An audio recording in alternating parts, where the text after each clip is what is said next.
I remember headlights coming straight at us and then hearing the smack that took the lives of 5 Northern Arapaho tribal members, including my mother-in-law.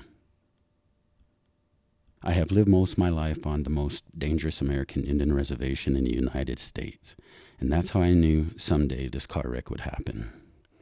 On my reservation, we're lucky if we see the age of 50. I survived many things like other car wrecks, alcoholism, and I've even witnessed a murder. I'm 49 and I've already outlived most of the people I grew up with. But my reservation is also the most beautiful place in this country. All my memories of hunting, fishing, and laughing with my family and friends live in this place. I wanted to live and grow old where my grandparents did, but death changes everything, and it shatters dreams.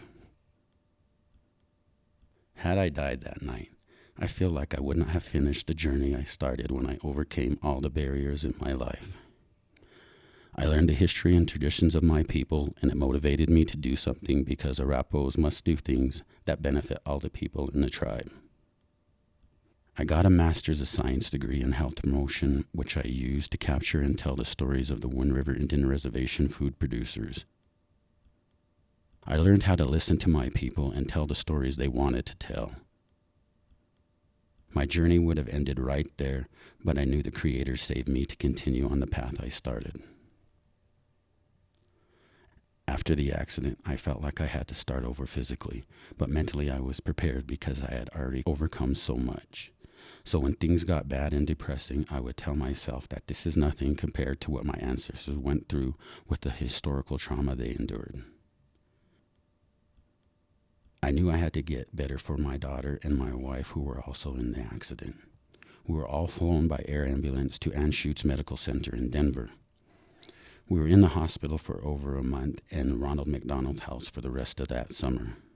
We had about 30 surgeries total between the 3 of us. I always felt like my family and work was more important than what I was going through.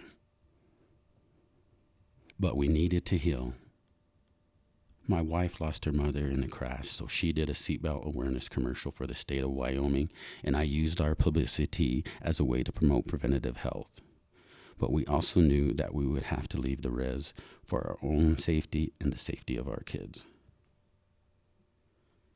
Our Arapaho ancestors made some very difficult decisions to assure that the Arapaho people would survive, and we have.